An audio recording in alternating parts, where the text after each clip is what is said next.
més. Parlem d'harmonia, salut, metafísica, esoterisme, sanació, ètica i moral, sobre la màgia de la vida i la no mort.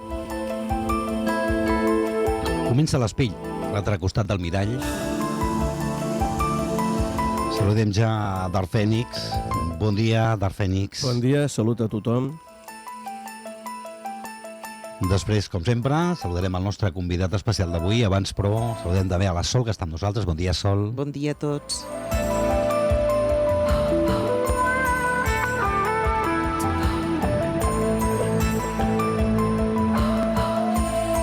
Recordem el telèfon del directe, el 972 54 6302. Recordeu, 972 54 6302.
Avui és un dia especial, és un dissabte, el sàbat. Si els catòlics fessin bé les coses, avui seria el dia festiu. I tenim que dir que en els nostres oients que no solament és un dia especial, sinó que a més s'està gravant i retransmitint el programa a tot el món en directe. Per tant, passaré a l'idioma castellà pels nostres companys de l'altre costat. No li havia dit res a en Felip, no ens ho havien comunicat, però ara m'estan dient al costat, diu, si pot ser, si es pau en castellà, pues lo haremos en castellano, el programa, el resto de programas, si nos acordamos, para nuestros compañeros y hermanos que están en América del Sur y todos los de habla castellana.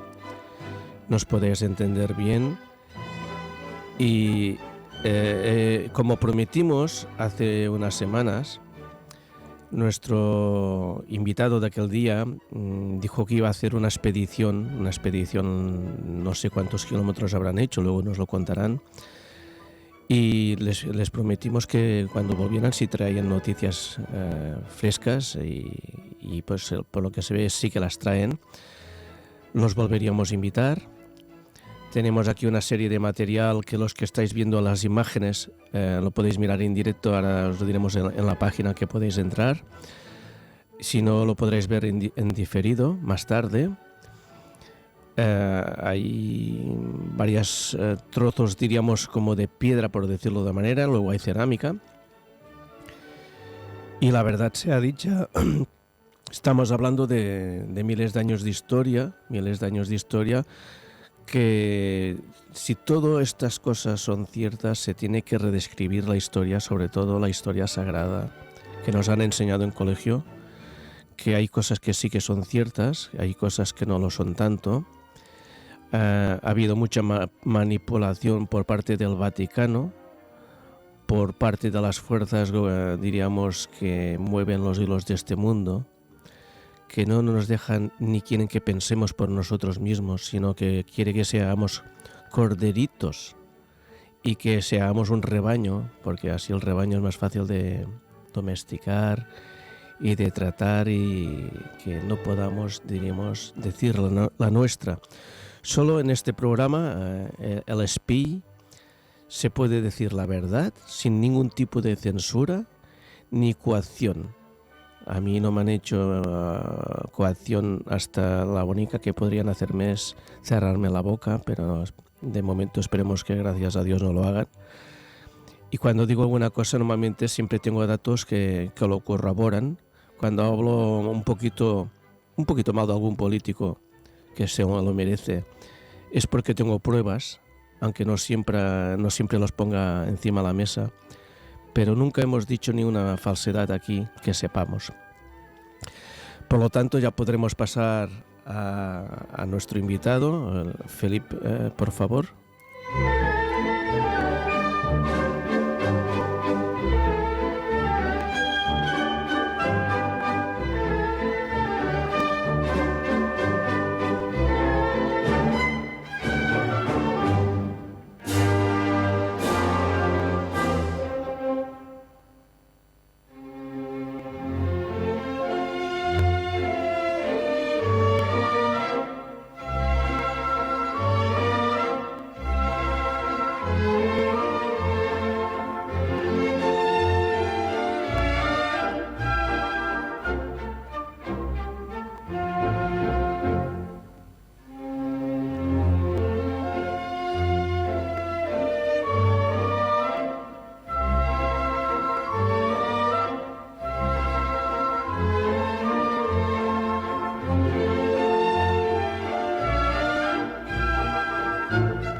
Bien, recordar la web www.elgranengaño.com, web oficial. El teléfono de nuestro invitado 678 64 22 63 678 64 22 63.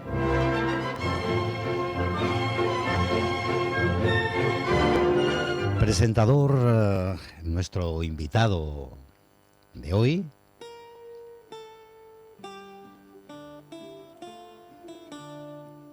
de la conferencia del Gran Engaño, Víctor Sant Vicenç. Bon dia, Víctor. Bon dia, buenos días y feliz sábado, santo sábado.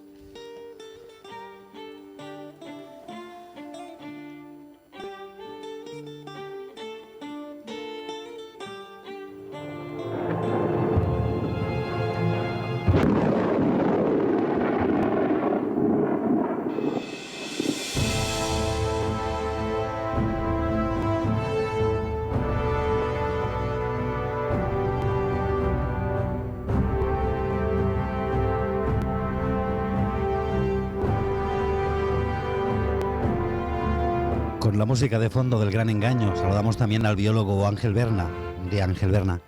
Hola, buen día, buenos días.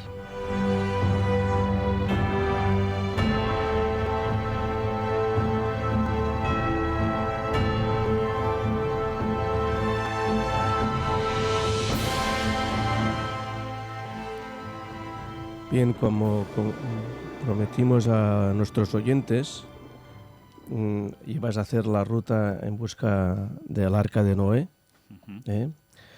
y entonces has hecho no sé cuántos kilómetros.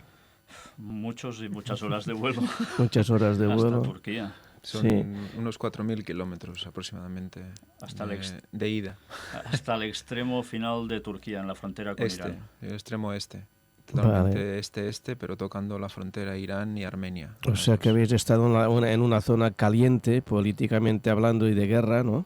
Gracias a nuestros gobiernos que siguen vendiendo armas a los dos bandos, porque claro, sí, aquí está el dinero, ¿no? Me decías que querías empezar con un versículo o con un... Sí, más que nada para centrar básicamente todo lo que fuimos a ver allí, a comprobar in situ.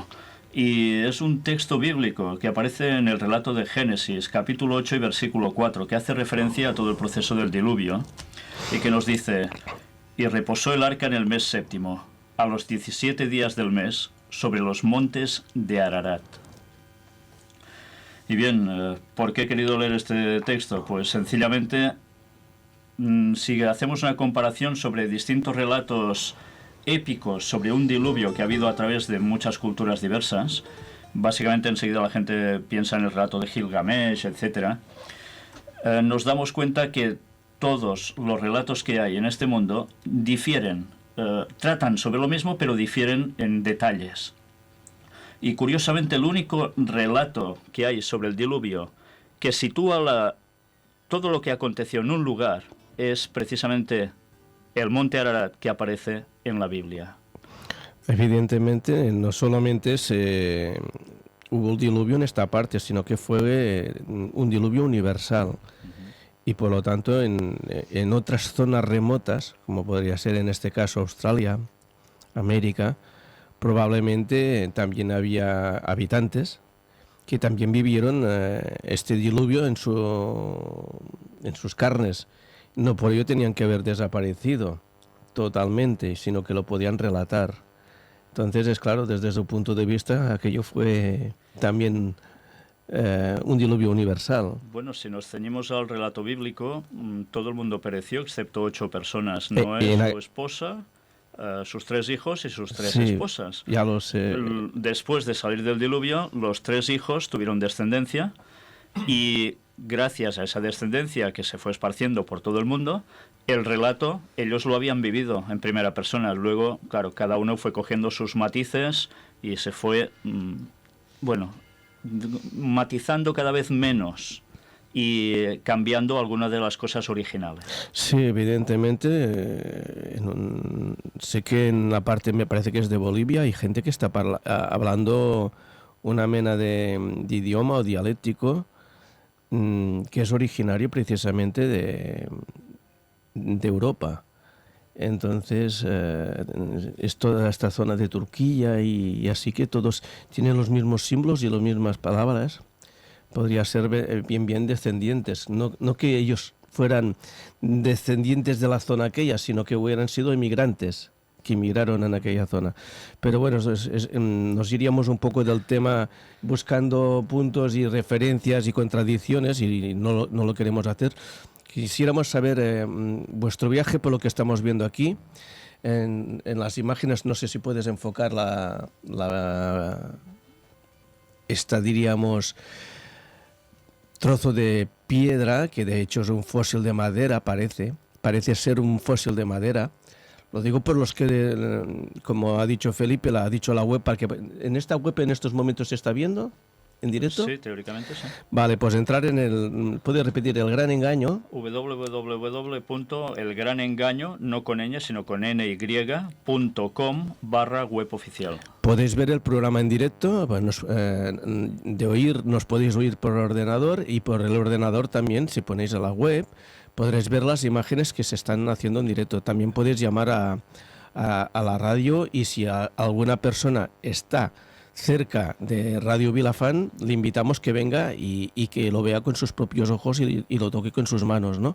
Sobre todo, ahora no van a ver esto exactamente porque no estamos emitiendo desde aquí. No se emite desde aquí. Emitiendo es el sonido. El sonido, vale, perdonar. La imagen se verá luego subida en vídeo. Que no vayan allí y busquen porque ahora estamos conectados a internet. Vale. Entonces estaba un poco confundido porque estamos acostumbrados a hacer todo en directo, y en diferido también hemos hecho algún programa, pero no es tan agradable, ¿no? No, claro.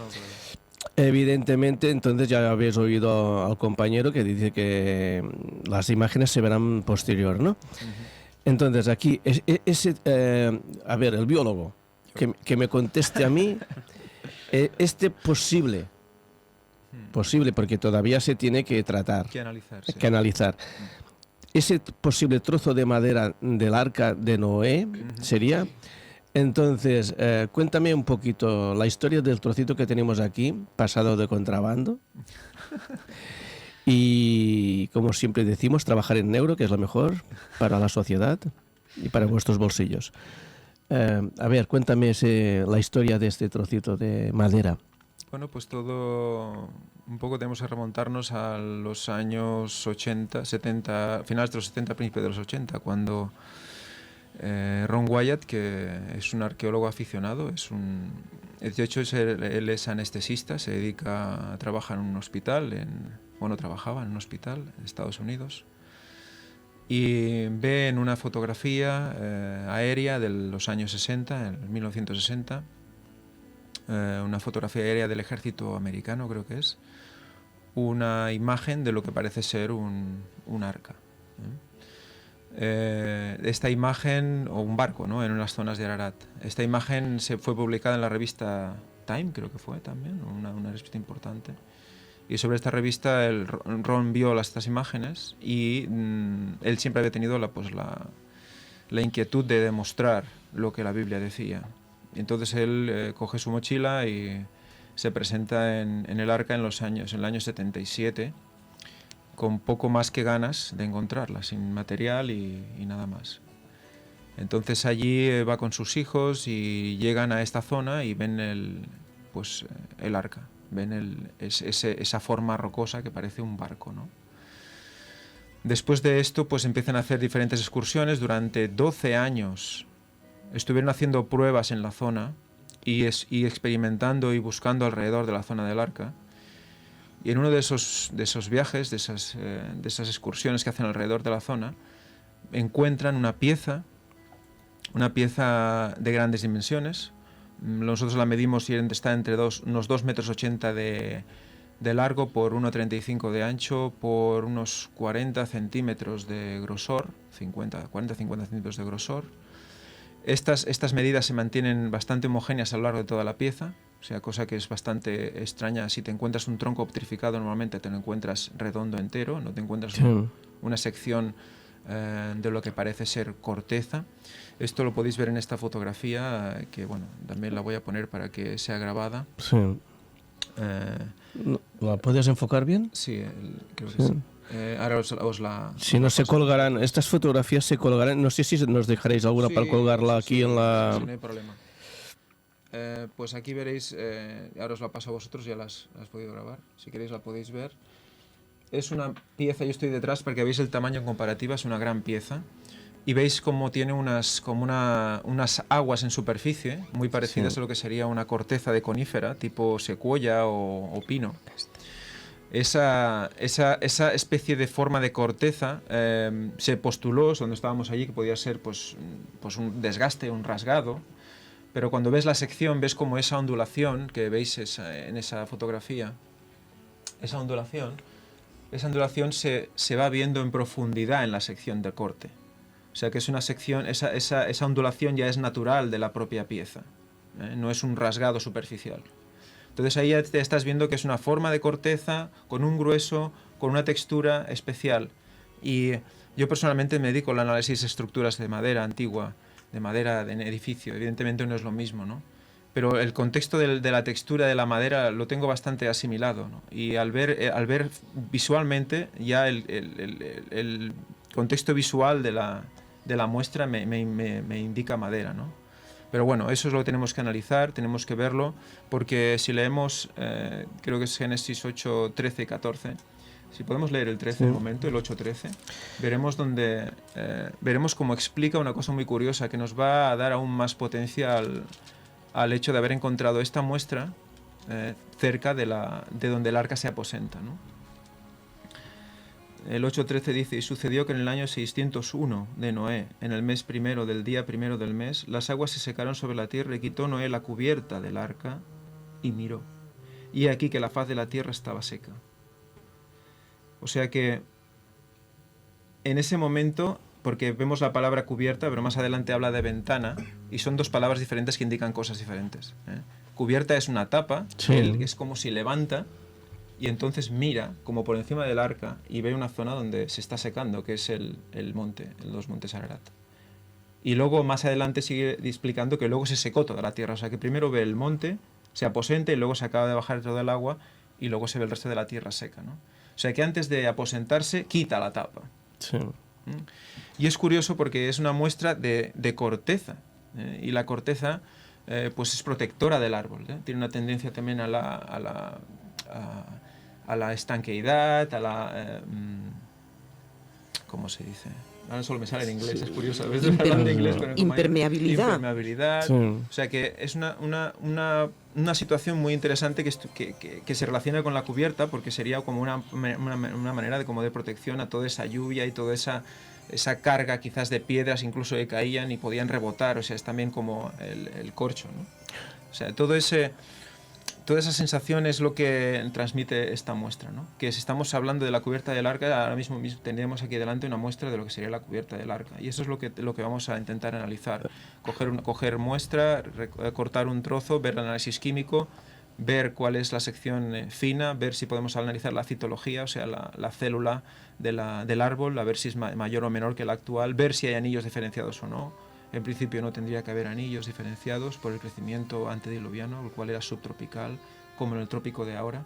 En la Amazonas, por ejemplo, tú crece un árbol y no hay anillos diferenciados. Es todo macizo.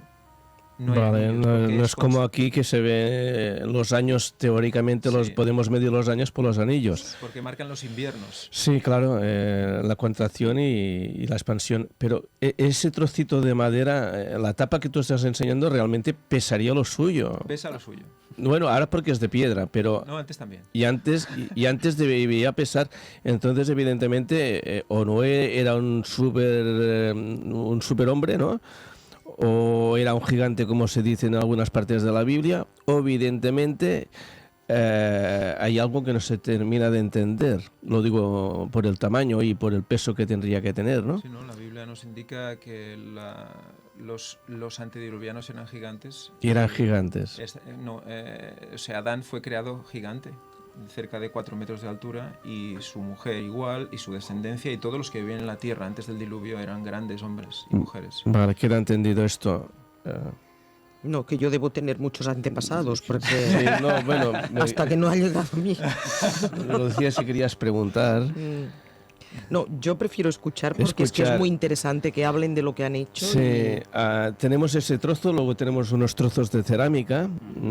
Puedes... Sí, estos trozos de cerámica los hemos traído también porque ya sabéis que aparte de este pedazo de lo que parece una piedra, cuando se ve en un principio así, siempre hemos visto que donde había también las teóricas anclas de estabilización, que también es lo que hemos ido encontrando allí, del arca, siempre justo en esos lugares, ya desde hace muchísimos años atrás, los armenios, que eran los que prácticamente estaban habitando esa zona desde hace tantísimos años, crearon lugares de culto y asentamiento, como sabiendo que verdaderamente todas esas piedras, en verdad, eran de un lugar que ellos consideraban sagrado.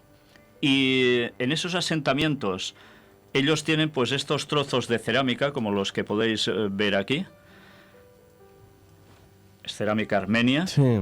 Como podéis ver, hay muchos distintos trozos. Trabajada.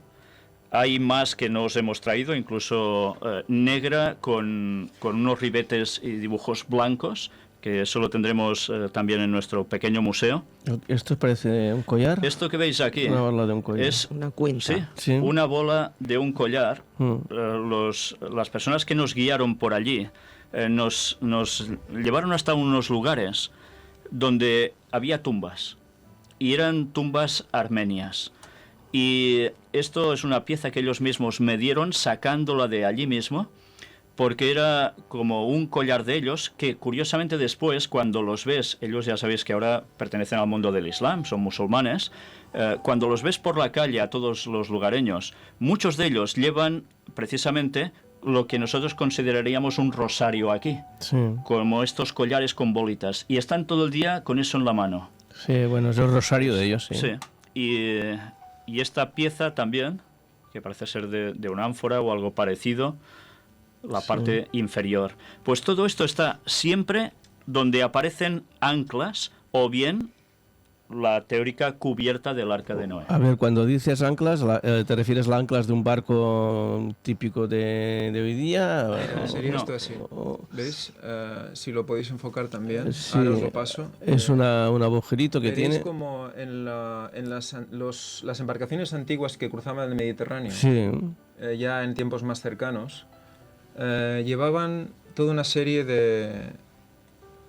Bueno, es que aquí está... sí, no, ya se ve. Llevaban toda una serie de anclas colgadas de los barcos que iban muy cargados. Ya lo hemos... Sí, eso... Para evitar el Sí. movimiento por El las balanceo, olas sí. y el balanceo. Entonces aquí podéis ver este señor Marty Plot, es un estudioso de estas tipo de anclas, del Mediterráneo. Y veis aquí una foto donde Sí. veis el ancla de pequeño tamaño que utilizaban los barcos que se dedicaban a esto por el Mediterráneo. ¿Son metal o...? Porque aquí se ve de piedra. Es piedra, es Piedra. piedra. O sea, no lo hacían de metal No, antiguamente. piedra. Cogían como esto, si tú lo levantas con una cuerda en peso muerto, se rompe. Porque este aro, la piedra pesa demasiado como para aguantar esta tensión aquí arriba. Sí. Estos metían la cuerda por el agujero y levantaban Sí. cuando el barco se Sí. ponía a flotar, y esas piedras colgaban del barco para mantenerlo estable. Entonces, ¿qué pasa? Si tú trasladas esta foto a esta foto, Sí, vale. o esta foto, Sí, no, ya la habíamos... Sí, ves la similitud, la que estáis... pero ¿qué pasa? Que la roca del Mediterráneo pesa unas... Son mucho más pequeñas. pues menos de 1 tonelada, 700 kilos o algo así. Sí, esta es Y enorme. estas pesan 5 toneladas. Estas son enormes. ¿Vale? Y entonces esto implica un barco muchísimo Claro. mayor a estabilizar. Habéis hecho la regla de 3, a ver cuánto salía el barco, porque claro, Pues, esto sería interesante de que también lo... depende de la cantidad de piedras que cuelgas, porque Sí, bueno, aquí había- claro, puedes decir, mira, pues llevaba 30 anclas, 15 cada lado, claro. Ron llegó a descubrir, creo que pone aquí unas 20 anclas o algo así, y cree que puede haber más. Bueno, pues si Porque eran... hay muchas enterradas. Pero falta saber si había más barcos, claro. Pero si era un solo barco, evidentemente era enorme, era súper enorme. No diremos que el Titanic se quedaría pequeñito, porque seguro que se quedaba pequeñito. No te creas, son 150 metros de longitud. Lo que pasa es ¿Solo? que... Sí, sí. ¿Y La larga altura? Son 150. Claro, 15 pero- de altura y 25 de ancho. Tampoco era tan grande. No, no era inmenso, ¿no? No, tampoco era tan grande y además tampoco cabían tantas fieras. Sí que habían. Tantos animales. Se han hecho los cálculos porque, Claro, ¿qué especies corrían por aquel momento por Claro. la Tierra? claro, es que pensemos que con el tiempo ha habido más diversidad y también ha habido la mano del hombre en manipulación genética y no de ahora. Manipulación genética en los animales, ¿en qué año te estás Estamos refiriendo? hablando incluso antes del diluvio, y el diluvio fue hace 4.500 años. Precisamente una de las causas del diluvio fue que el hombre jugó a ser Dios y empezó con la manipulación genética. Por eso tenemos Australopithecus, por eso tenemos Neanderthalis, por eso tenemos todos esos eslabones que no se unen. Son experimentos genéticos que se ponen como eslabones perdidos de una evolución que no existió. Estamos en la isla del Doctor Moro. Algo así. Algo así parecido, ¿no? Sí, ya lo hemos visto. Ahora los resultados de estos animales manipulados se llaman políticos. Algunos. Pero vamos a ver. Dicen que los dinosaurios, las aves, son descendientes de ellos, o sería la inversa. Bueno, de hecho, ni una cosa ni la otra. Ni una Sería, cosa. unos son creados de una manera, otros son creados de otra, y todos son creados y viviendo todos en paralelo. O sea, todos vivieron la misma época y todos murieron en ese... bueno, y de hecho los dinosaurios murieron en el diluvio probablemente porque parte de ellos fueran amalgamas, o porque simplemente en el arca no había sitio para que luego después, al vivir el hombre en menor condición física, pudiera ser pues totalmente eliminado por esas bestias gigantescas, ¿no? Pero claro, aquí las cuentas científicamente no se vienen de ninguna manera, porque cuando estamos hablando de los animales prehistóricos se están hablando de miles de años atrás, no de 4.500 años, Una de ¿no? las muestras que tenemos preparadas para mostrar en el museo es un trozo de cuerno de Triceratops que fue analizado por el doctor Hermitage, que lo podéis buscar tranquilamente por internet, salió en diferentes noticias. Un doctor de prestigio, paleontólogo, que recogió una muestra de hueso de Triceratops. Fue un hueso muy especial porque contenía un material blando. Este material blando fue analizado por él y datado muchísimas veces porque los resultados fueron realmente increíbles. Salían 4.000 años de antigüedad. Entonces esto él evidentemente le marcó y lo quiso publicar. En el momento en el que lo quiso publicar y dio la noticia fue inmediatamente despedido. Inmediatamente despedido de su trabajo. Entonces ya no se puede dedicar a la paleontología, tiene que viajar 800 kilómetros para poder trabajar, y pudimos contactar con él gracias a un colaborador nuestro argentino. Desde aquí, si nos puede ir algún día, pues eternamente agradecidos, porque nos ha puesto en contacto con él y él mismo, de su puño, de su mano, nos envió una muestra de ese hueso. Y ese hueso lo tenemos nosotros y lo podemos mostrar cuando haga falta, incluso si alguien está dispuesto a hacer analíticas paleontológicas y de ver la datación de ese material blando. Hubo otra mujer que también dató un material parecido, lo analizó 17 veces porque no se lo creía, y esa mujer, en vez de asumir lo que vio, pues inventó una historia muy recargolada para que eso entrara en la evolución y luego poder publicarlo y poder seguir recibiendo pues las subvenciones y su sueldo, supongo, ¿no? O sea, ese hombre ha sido echado por decir lo que encontró, ¿no? Y si Dios quiere, esta semana o la que viene probablemente nos ha concedido una entrevista y además muy gentilmente nos envió una filmación donde se ve cuando él está haciendo las pruebas en el laboratorio. Esto es interesante, ¿no? Ya hemos dicho muchas veces que la historia se tiene que redescribir, está toda manipulada, siempre los vencedores son los que escriben la historia y desde el punto de vista de todo puede variar en un momento, ¿no? Entonces, a ver, si es verdad que los animales prehistóricos desaparecieron cuando hubo el diluvio universal, y todos los fósiles que se han encontrado por todas las partes del mundo no se vienen de la manera que nos dicen, tendremos que pensar de que hay cosas que están más allá de nuestras creencias, sino que las creencias que nos han inculcado de pequeños son falsas, ¿no? Todos tenemos el sello y el estigma, por lo menos nosotros, del catolicismo, ¿no? Y la evolución. Y la evolución, Darwin dijo en sus últimos momentos, ya lo hemos repetido alguna vez, que estaba equivocado, que él mismo se dio cuenta en sus últimos momentos de vida que no todo era como él lo había pintado. Lo que pasa que había aquel momento, claro, aunque mandaban los católicos aquel momento y los protestantes en Inglaterra. Entonces, ¿qué pasó? Que a algunos ya les iba bien que hubiera la evolución y no la creación, porque siempre ha sido la misma lucha, ¿no? Entre el bien y el mal, el bueno y lo malo y diferenciación, ¿no?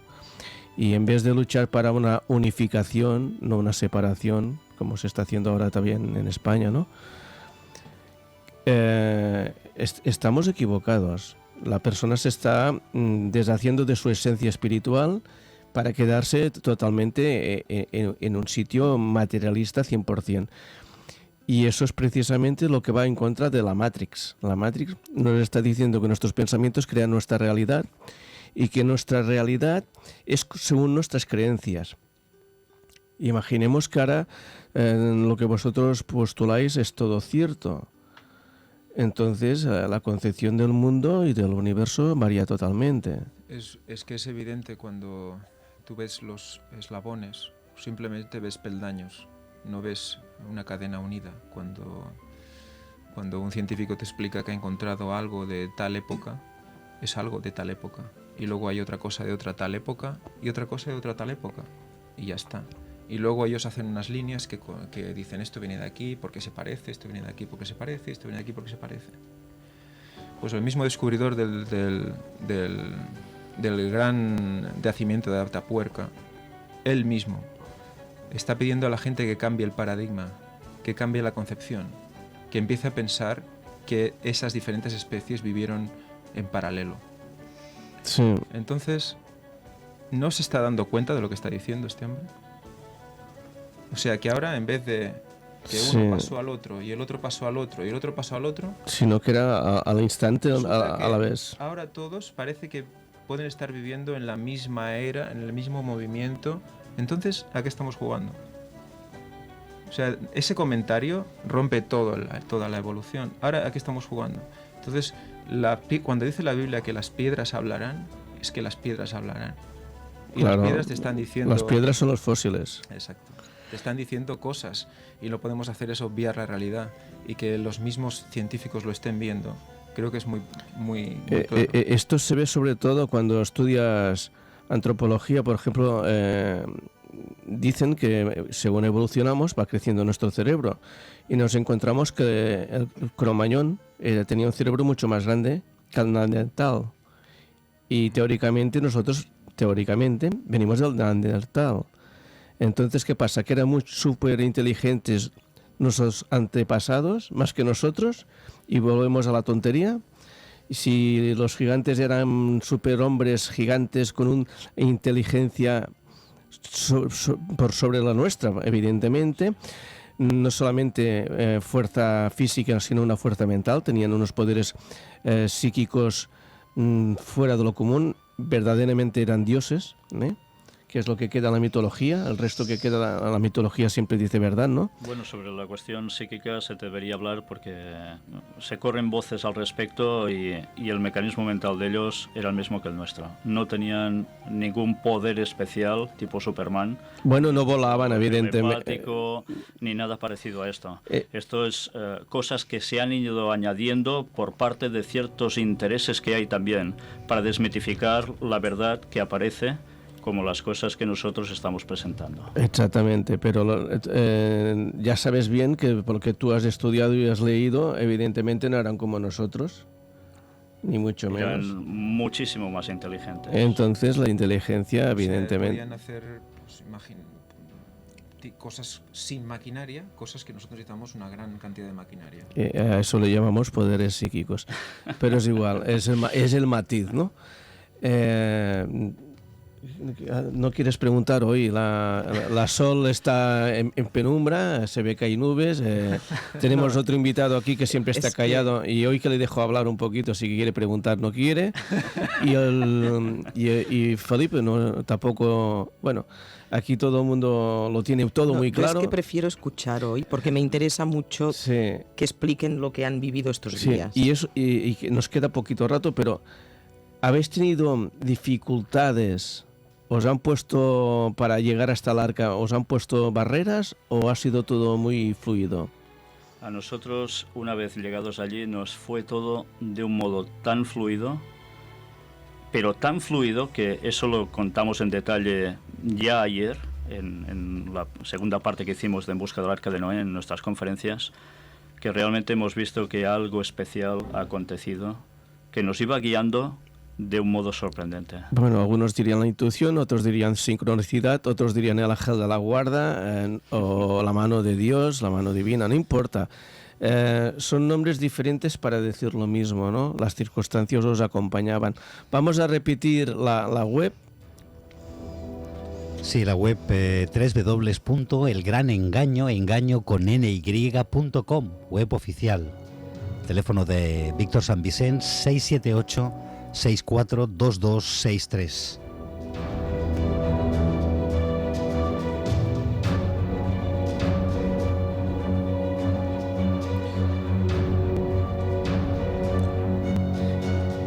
Para cerrar, tenéis los 2 minutos para... Os doy 1 minuto cada uno, si queréis. Bueno, simplemente lo que comentaba compañero y hermano Víctor, era llegar a las zonas, venir gente de la zona, enseñarnos cosas, recoger muestra, hacer fotografía y poder ir a otro sitio y en 3 días hacer una inspección, un análisis de la zona de una manera realmente impresionante. Yo me quedo con la cantidad de información que recogimos, que también está unida con cosas que sucedieron previas que también explicaremos, que se confirmaron allí. Y eso ya creo que lo dejaré para otro momento. Bueno, ya estáis invitados para otro día, dime, tú. Y bien, sí, casi como conclusión, algo para pensar todos. Hemos podido constatar allí que verdaderamente lo que allí había no era una formación rocosa y de arena como algunos pretendían, sino que realmente eso es el Arca de Noé, por medidas y por todas las cosas que hemos hallado al respecto. Si esto es así, el relato bíblico concuerda a la perfección. Esto debería hacer pensar mucho, porque a alguien le ha interesado decir que este relato era mentira. Y me estoy refiriendo muy en concreto, ya directamente a una institución religiosa que domina el mundo, la Iglesia Católica. Porque ellos aceptaron la teoría de la evolución y dijeron que el relato desde Adán y Eva hasta Noé y demás. Era sencillamente un relato que, bueno, era para enseñar algo, pero que no fue cierto. Pues esto es mentira. La Biblia tenía razón. Y os insto a que no hagáis caso de lo que dicen, o son una minoría los que están diciendo otra cosa, sino que busquéis por vosotros mismos. La verdad está aquí. Evidentemente tenemos que aprender a pensar por nosotros mismos y vamos a saludar desde aquí a nuestros hermanos de América y a todos los de habla castellana que nos están escuchando, sean de donde sean. Y evidentemente no dejéis que los demás piensen por vosotros, pensar por vuestras corazonadas, que no os engañarán. Hem de deixar-ho aquí, les notícies. La propera setmana més. Gràcies a tots. Gràcies. Bon dia. Salud a todos y comportaros bien. Bon dia, us parlem Albert Garcia i Carme de Fe.